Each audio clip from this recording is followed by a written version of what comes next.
Hoax. Pasti kalian semua pernah mendengar kata itu. Di era digital ini, seiring berkembangnya teknologi, tidak hanya mudah bagi kita untuk mengakses informasi, namun mudah juga bagi orang lain untuk membuat dan menyebarkannya. Mulai dari WhatsApp group hingga video TikTok, kita dibombardir dengan berbagai macam informasi. Nah, dari berbagai informasi tersebut, bagaimana sih kita harus bersikap? Apakah semua bisa dipercaya? Seperti apa berita yang layak dikonsumsi? Silahkan simak video saya dengan judul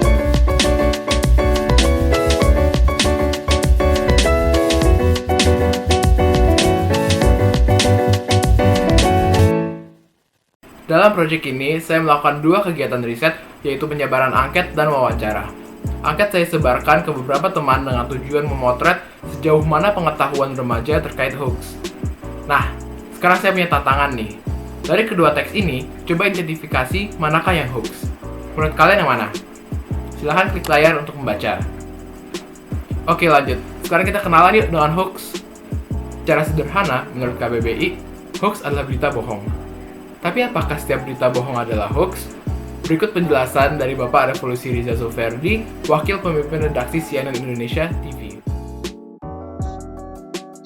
Hoax itu sendiri ada dua, Rai. Jadi ada namanya misinformasi, ada disinformasi. Misinformasi itu orang yang menyebarkan itu nggak tahu kalau itu salah. Jadi mungkin ada kita menerima informasi dari grup WhatsApp. Nah, kemudian kita nggak tahu kalau itu salah, kemudian kita meneruskan, kita forward ke grup yang lain.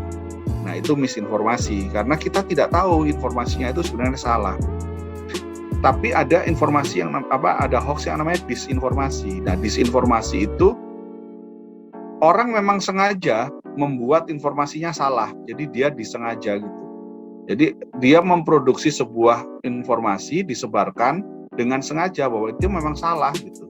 Nah, itu yang namanya ada yang misinformasi, ada disinformasi. Nah, orang kalau yang misinformasi itu mungkin karena dia nggak tahu ya. Tapi kalau disinformasi itu memang ada orang-orang yang sengaja membuat informasi yang salah, informasi yang keliru. Tujuannya macam-macam. Apakah dia memang untuk lelucon misalnya, untuk lucu-lucuan.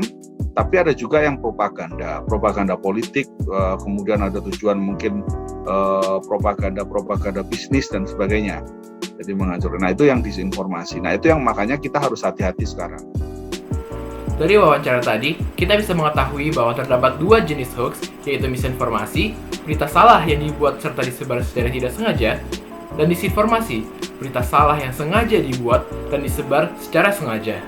Selanjutnya, kita harus mengetahui berita seperti apa yang ideal dikonsumsi oleh masyarakat sebagai pembanding berita hoax. Jadi, setelah tadi hampir 20 tahun berkecimpung di dunia jurnalistik, saya ingin bertanya nih, mungkin Pak bisa menjelaskan contoh berita ideal yang dapat dikonsumsi oleh masyarakat? Secara umum, berita yang ideal itu adalah berita yang dia berdasarkan oleh fakta, peristiwa, jadi dia memang begitu adanya, jadi benar adanya, ada fakta, ada peristiwanya, kemudian narasumbernya jelas, siapa yang berbicara, kemudian dia juga berimbang secara narasumber itu, jadi artinya kalau misalkan ada narasumber yang saling bertentangan, maka kedua belah pihak harus diwawancara, harus dikutip gitu ya, versi dari masing-masing pihak. Jadi dia berimbang dari segala macam sudut, dari tidak jadi kalau dalam bahasa jurnalistik cover both side ya, atau all side itu cover all side. Nah, jadi dari penjelasan tadi bisa kita simpulkan bahwa secara umum berita yang ideal terbagi menjadi tiga. Yang pertama, berita yang didasarkan oleh fakta dan peristiwa, narasumber berita yang jelas dan kredibel, serta yang terakhir, berita harus adil dan berimbang. Selanjutnya, bagaimana sih kita bisa mengidentifikasi hoax? Kita harus hati-hati sekarang. Masyarakat harus lebih hati-hati untuk setiap kali menerima informasi, maka harus dicek. Ini benar nggak gitu, tidak asal kemudian sharing. Jadi, saring sebelum sharing itu menjadi penting. Nah, gimana caranya kemudian tahu bahwa informasi ini informasi yang salah, yang keliru, apakah ini hoax atau bukan? Caranya harus cek ke situs-situs media-media atau situs-situs yang terpercaya. Misalnya mengkonfirmasi ke lembaga lembaga resmi, ada nggak di situ. Kalau tidak ada, maka harus cek ke media-media mainstream, media-media yang terpercaya. Jadi sekarang itu media-media arus utama, media-media mainstream itu berfungsi tidak hanya menyebarkan berita informasi, tapi juga menjadi clearing house, menjadi rumah penjernih informasi. Karena banyak informasi berseliweran, maka media punya tanggung jawab lebih sekarang menjadi rumah penjernih informasi. Dapat kita simpulkan beberapa langkah untuk mengidentifikasi serta menghindari hoax. Yang pertama, bersikap skeptis. Kedua, saring sebelum sharing. Ketiga, cek dan recheck dengan sumber yang terkait dan terpercaya. Dan yang terakhir, cek dan recheck dengan media arus utama. Nah, tapi jangan lupa loh, kita masih ada satu topik lagi. Seperti yang sudah saya bicarakan di atas, untuk memperkaya proyek ini, saya telah menyebar kuesioner yang bertujuan untuk memotret sejauh mana pengetahuan remaja mengenai hoax. Dari 51 responden yang menjawab, semuanya mengaku sudah mengenal hoax.